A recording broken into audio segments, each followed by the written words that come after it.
And we're back for another episode of the Department Podcast with Justin, Steve, Jesse, and Joe, and we're going to talk about the NBA Finals.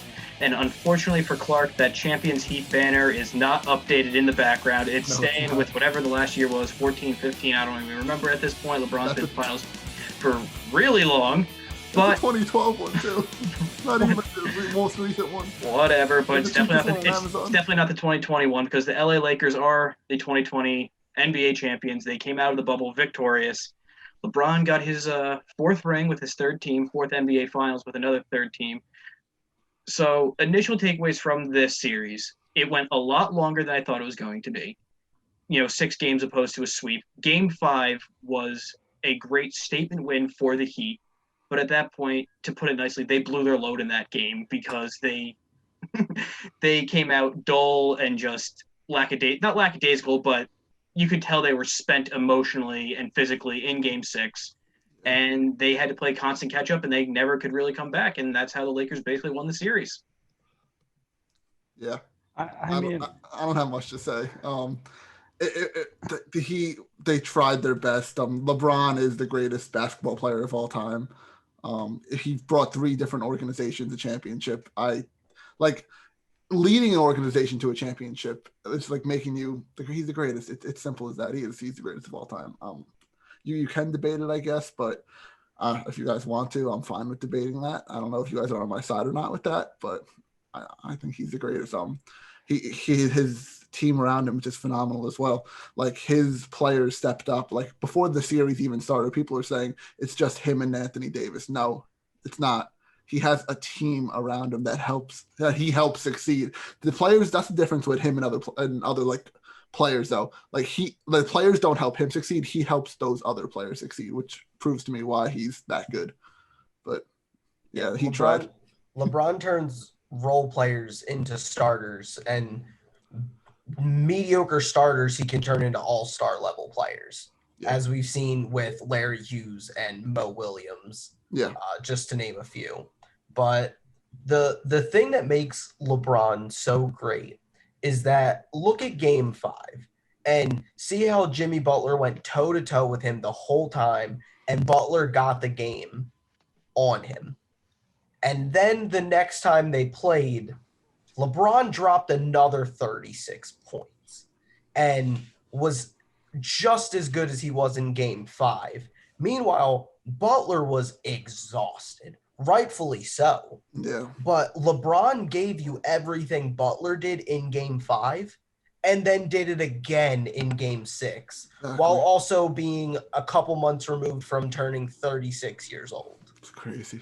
That's crazy. He's not as he's still in his prime at 36 years old, which is insane to think about because it might be the last ring for LeBron. It really might, honestly. That's my bold prediction for this show, that this is LeBron's last ring. But if that's his last ring, what a way to go out with your last ring like that. And also for Butler, he played, 47 and a half minutes basically out of 48 in Game 5. Like the iconic photo is him basically dry heaving, dying on the scorer's table or, the stanchion of the rim, wherever he was. Like that proves that game alone, he proved why he's a max player and the Heat are getting their money's worth from him for this contract. Was that game alone.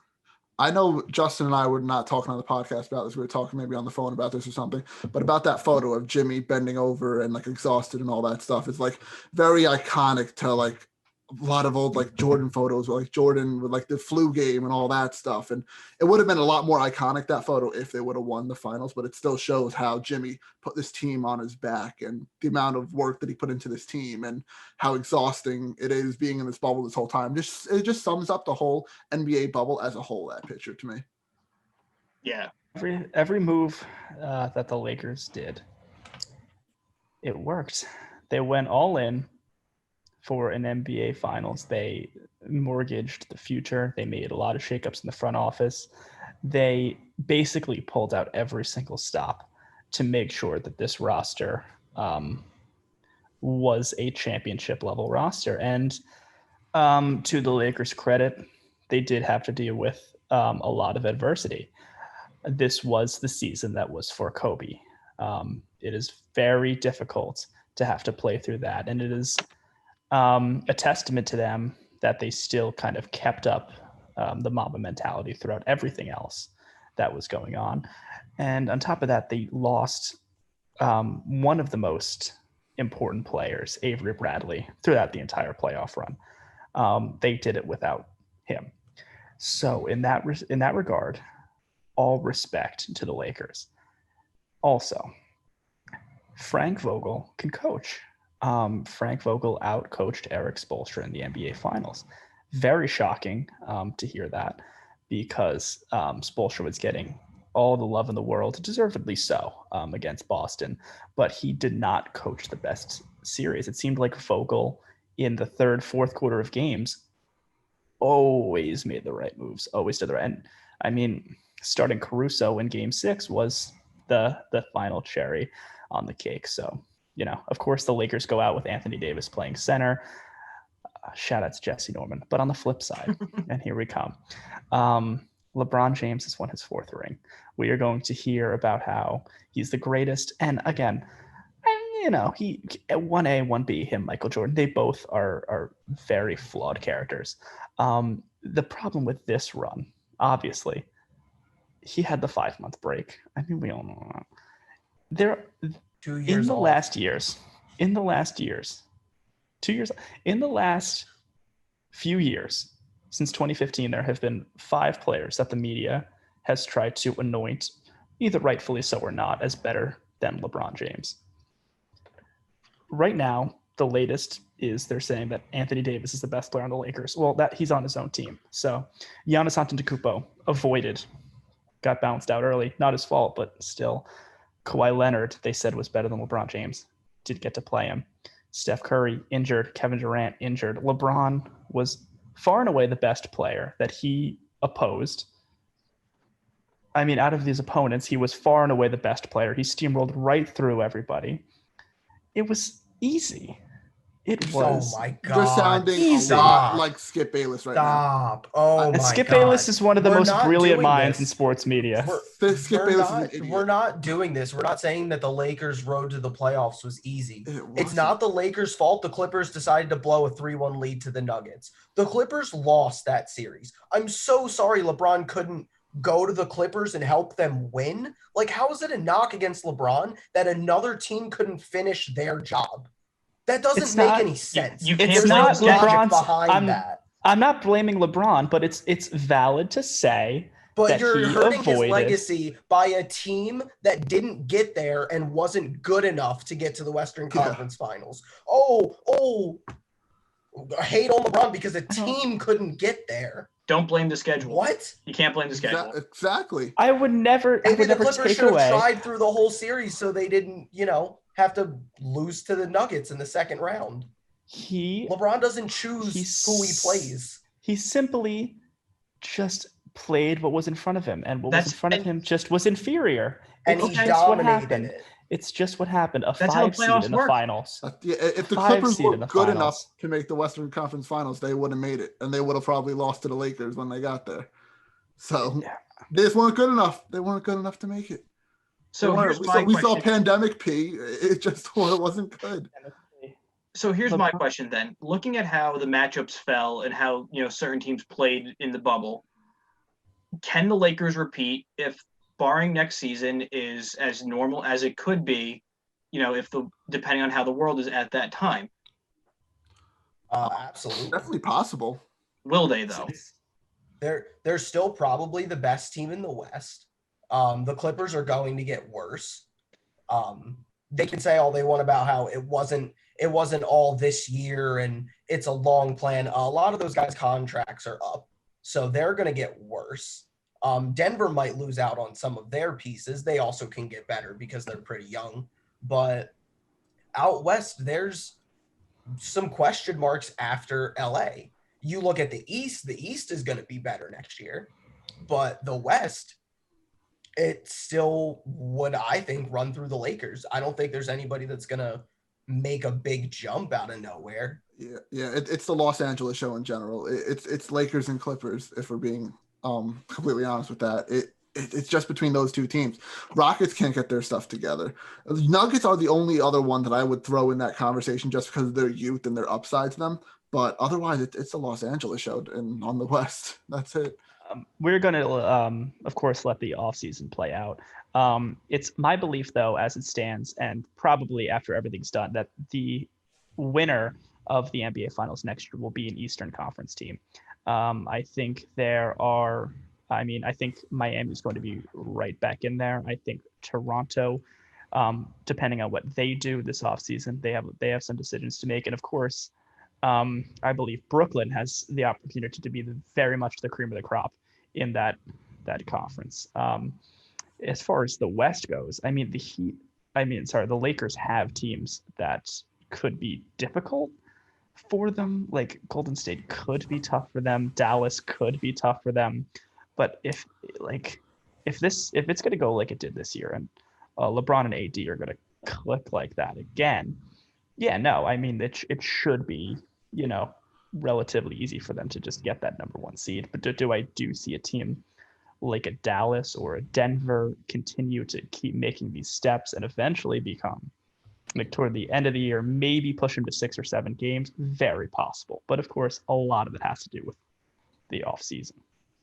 Yeah, I think Dallas, more than any, is that sleeper team, because if Luka takes just even one small step more forward, and I think we all think he's going to take another one, and Kristaps just continues to get back to being the player that he was before all of the injuries and everything happened in New York, I mean, they could get another player next to them as well. But if those two guys just take more steps forward, they could easily be in the Western Conference Finals. The biggest question come for the end of Kristaps this year is his knee. Yeah, it's as simple. It's the health. It's how much can he play? And it's can sad he to where stay healthy. He's almost turning into age like 41 Dirk, of just being just a straight up shooter as a big man, because his knees won't be able to support him driving into the lane, into the basket, like we saw in New York. And that's where his 2 injuries have catastrophically come from. He would almost have to adapt to being a shooting big. And but even then, he's probably behind Karl Anthony Towns. He's probably the best shooting big in the NBA. I mean, he shoots from literal Curry range and makes it consistently. So I think Dallas is a player away from being dangerous. I think the Lakers have the best chemistry of any team in the NBA going into next year. And I think Brooklyn has the most talented roster, barring trade. And if they make a trade, probably even more talented and top heavy. Joe, I will say this. The Rockets are nowhere close to what I think to be a contender. I am completely counting Houston out. I'm off that. I mean, they'll limp into the playoffs just kind of like by default, probably. But they've exhausted all of their options, and just a coaching change I don't think is enough to get them over the hump, depending on who it is. Some sources are pointing Tyronn Lue, great, but like, how much different of a scheme is he going to run compared to the 7 seconds that they were running with D'Antoni, basically, when it's still the core of the team still intact? I think Mr. Jim Harden's going to be out of there really soon. Jim, I don't see him sticking around. That's the point that they're hitting at this point. They have no assets. They have nothing else to trade. He's really the only player of value that they could dump and get something back other than they're going to dump him to a contender in the East, whether it's, I don't think Boston, maybe Philly, or maybe Toronto or Miami. I think he's going to go somewhere in the East. I think he wants out of the West. I really do. I think this is his last hurrah in the West, I think. If I don't know if he makes it if he's on the Rockets by the time next season starts. So then on the flip side of this series, let's talk about the Miami Heat's future going down the line. Sure. Because they have some moves that they have to make in the offseason. Yeah. And can they be back in the finals next year is the first question. It's rough. I don't see it happening. I think it's very possible again, but the bubble did help them a lot in that situation because they had a bunch of young guys on their roster who aren't used to playing in playoff situations. So the bubble did help them. They were the 5 seed. They were not meant to be in the finals at any reason. There was a bunch of better teams ahead of them, but their chemistry as a team and the way they played the ball and their shooters that they have just willed them over these better teams. I think it's possible for them to make the finals, but I wouldn't bet money. I would love to see it, of course, being made, but I just wouldn't bet money on it. The big thing because- for Miami is going to be who leaves in free agency and what happens there, because they don't want to put money on the books for 2021. Yeah. So Like, we'll see how that goes. If they can land, or if they trade for, or if the next year they pick up Giannis somehow, hell, they can be right back in it. They really could. But Oh yeah, that's a huge if. Yeah. But if that's the case, you're They- sending Harrow, Robinson, and that's if they get him for this combination. season. That's if They get would him for have this to season. sign. They would have to sign and trade him anyway. Even if he wants to come, he would Mhm. want his super max money. Super max. Same way when Durant joined Brooklyn. He wanted Even super though max. he joined, he took the super max deal from the Warriors, but was signed and traded to Brooklyn. Honestly, if it's a win now mentality for the Heat, Jimmy Butler has maybe a few more years, not many years left in his prime. I think it's win now mentality. You go for it, honestly. You go for the Within- trade. Within the next 2 or 3 years, I don't know how it's going to That's their happen. window. The Heat are going to get like a super max, like superstar. But as of right now, looking into next year, they did. Of course, they weren't supposed to be there. We all know that, and they do have a deep, talented roster. But looking at the teams they're going to have to play in the East, it's not going to be sustainable because either they don't have the best player or they have a coaching disadvantage against Milwaukee. Don't have the best player in that series. Brooklyn will not have the best player in that series. Toronto, that's a coaching disadvantage, I believe it to be. And I mean, Boston, probably both coaching disadvantage, and Jason Tatum's going to take another big step up. So that's 4 teams, and I don't even know what Philly's situation is going to be. So Yeah, Philly's a very iffy team. I don't really know what to talk we about don't really Philly. know what we're gonna. No. We don't know what we're gonna see from Philly. And the stars that they could realistically trade for and get are probably Harden, Giannis, and Bradley Beal are probably the only big names that would be available. So Justin, if Bradley Beal goes to Philly, are you rocking the same colors and being a Philly fan? No, I don't that's think it. there's any way Bradley Beal gets to Philly and not to Brooklyn. The only way Because it'd be Brooklyn or the Heat. Philly and Miami both. I don't think can offer the package that Brooklyn does. So unless Brooklyn is just like, no, we value these assets more than that, Which they very well there's no could, way. but Sean Marks in interviews in the offseason sound like he's going to make a move for somebody Yeah. else. Yeah. Yeah. So I think the trade market isn't going to be as hot as it has been in recent years because I don't know what superstars necessarily are unhappy. I think Harden could be close, maybe in a year or so. But as far as just star players go, if the Timberwolves didn't, trade for D'Lo, you could maybe say Cat, but that's put to bed. Devin Booker seems like he wants to stay in Phoenix. Dame has said multiple times he wants to stay in Portland. How about Embiid? The only one is you can maybe Embiid or Simmons, but that was mostly talk of trading because they thought they were going to bring in D'Antoni. Then they brought in Doc Rivers, so they might hold on to that and see if Doc Rivers can fix the situation there. And then I feel like Boston thinks they have a pretty solid team and probably don't want to move that many parts. Probably not. The only an option that the Heat could have is let Dragic go and target Van Fleet, and kind of They're try gonna- to pull him away from Toronto. Dragic is on the older side, so it's not a bad idea at all. Even though Dragic is a key contributor to the team, I wouldn't mind it. I think that's a good fit. I think he'd fit well. Probably he'd start for sure. I don't think there's a way they throw any money at anybody in this free agency. They're just gonna wait till. I think The they're Giannis going to year. wait, but that's why this could quickly turn into a finals appearance into kind of a pivot year. And like, maybe they get a 6 seed, maybe, they they're get like a gritty first or and second round, everything. round Yeah. elimination. Then yeah. But it's really they're trying for Giannis. But the problem with that and the scary thing about that is if Milwaukee, and Giannis get on the same page, let's say they make a finals appearance and Giannis says he's going to stay, Miami is now kind of Call it with their pants down. Yeah. They kind of let this It's a Knicks they've scenario. let this year already pass. When they could have been, maybe attempting to trade some things to help their team now. They could be potentially waiting and then never be back in that same position that they were again. Yeah, it's a lot of ifs. It's a lot of ifs to happen. It's the scary part, though. That's the game, though. It's if that's gonna happen, if this is gonna happen. It's just the name of the game. But I definitely think with them getting this far in the finals, it's giving them the encouragement to go for it now. Because Butler's contract is paying off. It's not like they got burnt by a Supermax player who didn't do anything. They got results, and it's worth building on top of.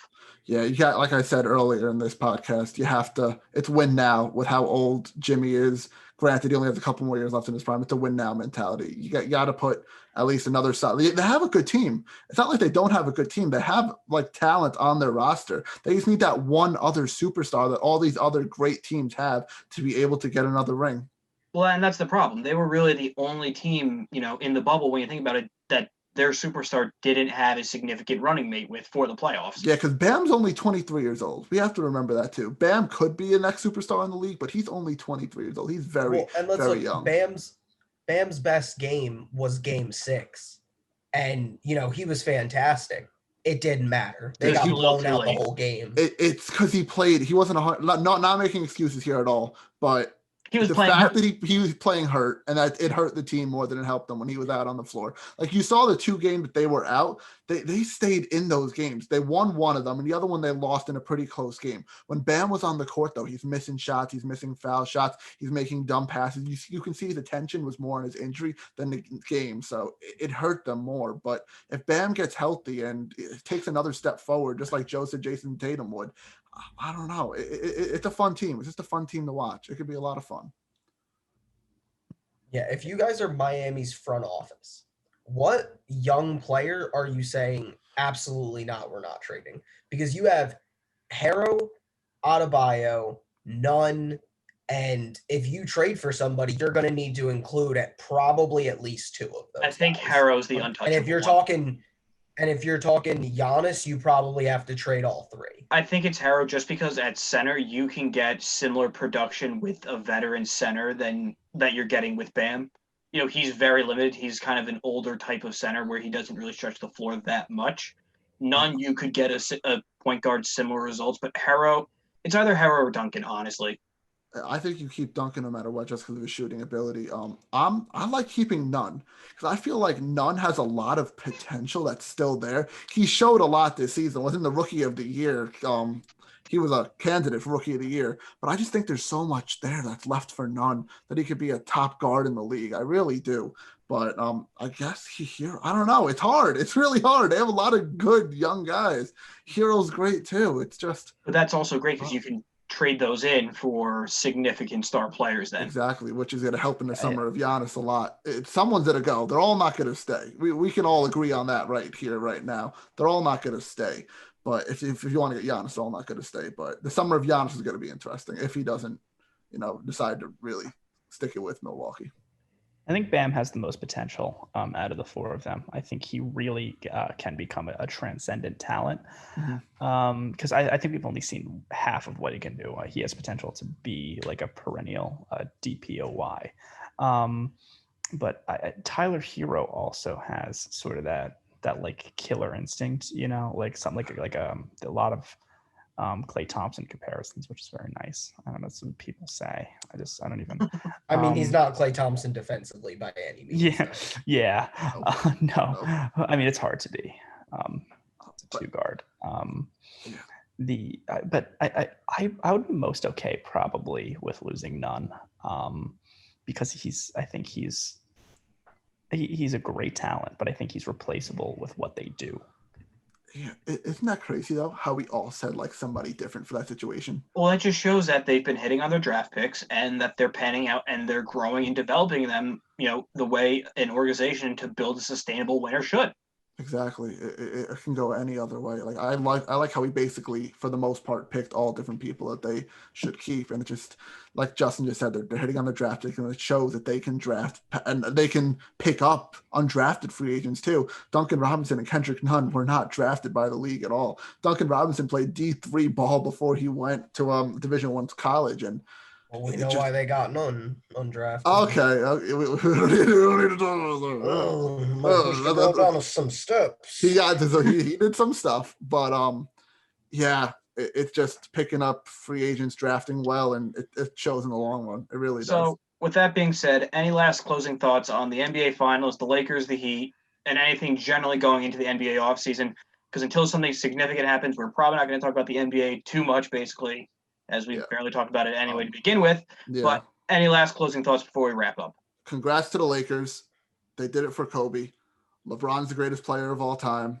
The Heat put up a fight as the number 5 seed, and they looked fantastic. They showed they can be real contenders. And the East has a lot of talent, and the West belongs to Los Angeles. That's what I got. The Lakers do need a little bit more around LeBron and AD. A little bit. Just a little bit. Not a complete overhaul, but they can do a little bit more with that roster. Vogel's a legit coach. Spoelstra might not be. Great coach, not Hall of Fame. Oh, wow. Hold on. Basketball Hall of Fame super weak. He's a Hall He'll of get Fame in. coach. I know, but you know how it is. You know how they do. And I think Giannis will end up with the Heat. I've changed my tone on that. I think if you would have said Spoelstra for no Hall of Fame back in 2014, I'd agree. But he brought a squad with like a bunch of rookies. Granted, they're good rookies. Granted, Jimmy Butler. Rookies. We're gonna see. We're gonna see if all these guys, if these guys turn out to like just be like like role players in the NBA. Mm-hmm. Like we'll see how they turn out. You know what I'm saying? Yeah, but he still coached these guys to the finals. So I don't know. I'll put him in the Hall of Fame category. He's a championship winning coach. Jimmy Butler. Jesse, your closing thoughts? Can't wait for the NBA next year. Beautiful. Well, with that, Clark, wrap this one up for us. All right, guys. Thank you guys for listening to this episode of the Department Podcast. We do appreciate you guys listening to us. We have a couple more things planned this week. There's a wrestling recap coming someday. I don't know what day. But more importantly, there's NFL Week 5 review coming really soon because of all the games that got mixed up with the Tuesday games and all that nonsense. So that's coming a little later than usual, but stay tuned for that. Make sure to keep up with us and watch and listen to all of our stuff. So subscribe on YouTube, Apple Podcasts, and Spotify. Follow our social medias at Department_pod on Twitter, Instagram, and TikTok. And like I said, a lot of stuff planned, and we'll see you in the next episode.